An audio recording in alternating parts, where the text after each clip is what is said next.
Look, I don't want to take up a ton of your time, but I'm gonna kill myself. I just thought that someone should know. I don't really know how this works. I'm probably gonna jump off an overpass in front of a semi. Or a U-Haul, maybe just on a bus. I'm not gonna be a dick and make people watch, but it has to be big. It's gotta be so big that it just...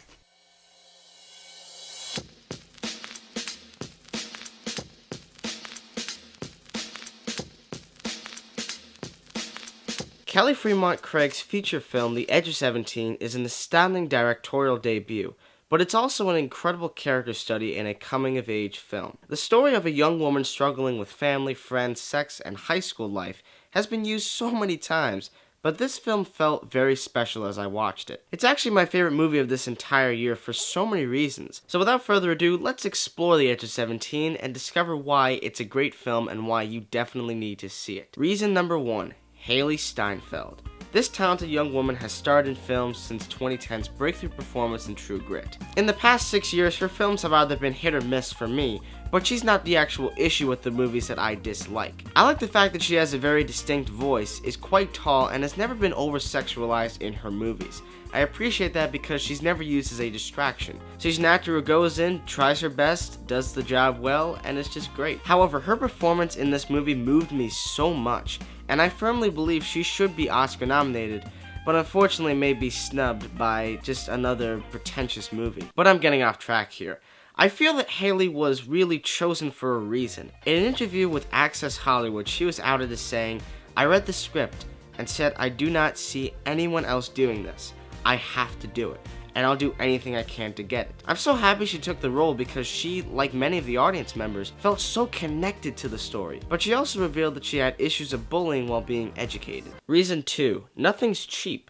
When I walked in to purchase a ticket for this film, I don't think I knew it was rated R, hilariously. I was definitely excited to see it, but was worried that it could just be another watered-down PG-13 movie with no soul, pointless boob and butt jokes, and one use of the F-word because the studio figures people under 17 can only handle that, despite the fact that we hear it every day from either school, TV, or your parents. My point is, this movie had guts. I said in my review of the movie that the teens in the film talked like teens do. There wasn't any kind of dialogue that made me go, wait a minute, that doesn't make any sense. In many of those kinds of films, no one would say that kind of dialogue ever. It just makes no sense. I really praise the director and writer Kelly Fremon Craig for crafting a story that never once felt artificial. Every scene felt so in the moment. Every scene felt like it was happening, it was moving. The characters were always in tune, which leads me to my next point. Reason 3. The supporting characters matter. In general, when you make a film, you start out with that one idea, which then turns into a concept, which evolves into a script. This step has become very complicated for teen films because they feel so similar. I don't think I need to explain why, but what I can say is that I've been so tired of them. However, the story for The Edge of 17 was executed so well. Just remember, a great story is one thing, but a story is just as important as its characters. A plot without characters to care about or even root for is just an unholy crime. Fortunately, Kelly's superb script is truly A+ material that ranks with the best ever made due to its attention to detail with not only its protagonists, but its side, or in this case, supporting characters. Every character contained a meaningful secret or trait that was either ready to be exploited at the end or was revealed in the beginning to create narrative heft. I think it's up to the viewer to interpret what these characters have to say about high school life, because many people have grown up in different eras and generations, but for the people of my generation, this was very relatable, and the supporting characters really reminded me of some of the people I even know in school. Reason 4, the tone. By far, and I mean by far, the biggest problem I've seen in practically every movie this year is a weakness in tone. The tone creates a movie's feel, or the story's feel, that should be maintained throughout. If your story does not contain a thorough line of a tone, you are doing something very wrong. Now, before people want to shove this down my throat, I'm very, very aware of genre films. Let's take the classic Evil Dead 2 for instance. That film was able to successfully blend horror and comedy, which not only created the icon that is Ash, not only set the stage for Army of Darkness, but most importantly, it was a movie that knew exactly what it wanted to be. Every joke hit the mark because audience members weren't thinking to themselves, what's going on here? A more recent film that knew exactly what it was the 2015 actioner Mad Max Fury Road. This is a film that, during first viewing, was an extravagant action film with brilliant set pieces, car crashes, and Charlize Theron just being badass as Furiosa. However, what the film lacked for many, and I'll admit myself included, was a compelling narrative to go with it. The movie really is set up as a 2-hour-long operatic car thrill ride, but its story is hidden deep with symbols and messages. Now, relaying this to my overall point, The Edge of 17 knew exactly what it wanted to be the whole time. A dramedy that infused comedy and dramatic elements. Simple. It was never convoluted and told its story through linear direction. It does contain flashbacks to previous events in Nadine's life, but none of them were convoluted and you understood why there were certain flashbacks at certain points during the film. Reason 5, its relatability.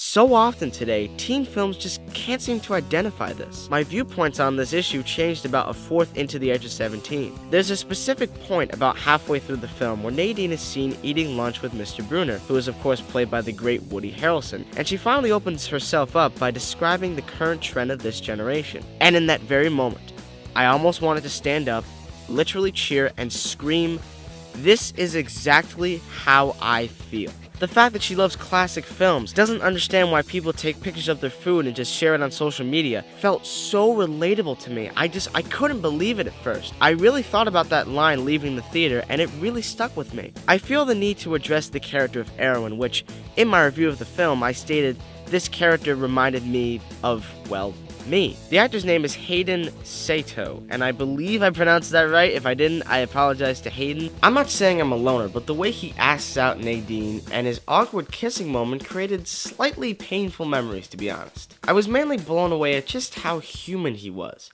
Erwin wasn't some incredible god who got all the girls. He was rich, but he never let his wealth influence him to become something he wasn't. In reality, he was just a regular guy who had a crush on a girl and wanted her to see him for who he truly is. This isn't something overly original, but it definitely had an emotional attachment on me because of similar situations. In a coming-of-age movie that's mainly about teenage angst, there's a great message involved with his character.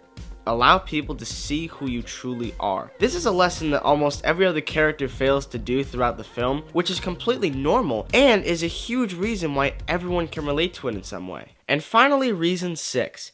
It's not a franchise starter. If they make some kind of sequel to this, I'll be a bit surprised. In reason 4, when I mentioned the tone bothering me, another element of 2016 films that also bothered me was their eagerness to start a franchise or end it on some huge cliffhanger that had me saying to myself, what happened to a beginning, a middle, and an end? To be perfectly frank, this really isn't just about 2016 films.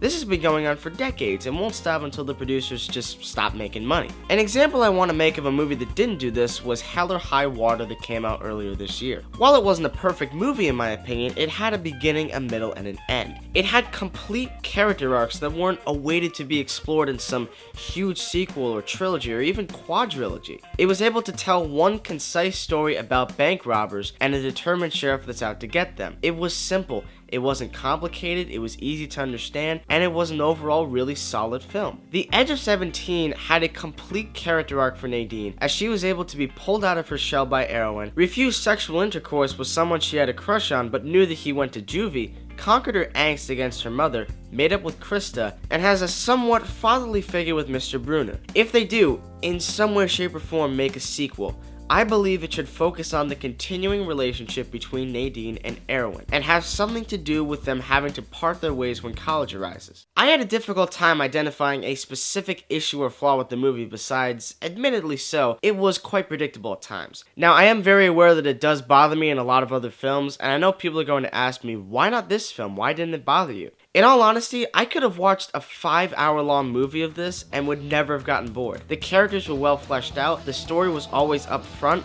conflicts were very real and felt relatable, moral values were shared, the pacing was phenomenal, and it had a conclusion that perfectly infused comedy and drama, which is exactly the type of genre that this film was portraying. I really have no major complaints, which is why I gave the film an A+. I loved basically everything about it. My only issue, as I stated, was that I do think there were a couple of predictable moments, that will definitely bother some, but it never really had a major impact on me because of the high relatability of this film. I need to take a moment to just praise the cast and crew. I think they all did a phenomenal job making this movie the best they possibly could. And also, I need to once again praise Kelly Fremon Craig because this is her directorial debut, and I feel like for her first movie, she was able to accomplish so much, and I'm extremely excited to see what she can come up with next. I hope you not only enjoyed this video, but learned a little bit more about what was going on with The Edge of 17, why it worked, and why I personally love the film. If you guys loved it, that is fantastic, and if you'd like to start any kind of conversation, please drop me a comment down in the comment section below. Give this video a like, and guys, thank you as always so much for watching these reviews. I really appreciate it. I'll be back next week talking about why I love Star Wars, a video that I've put so much time and passion into. You guys are the best. Thank you very much for watching my analysis review of The Edge of 17, and stay tuned.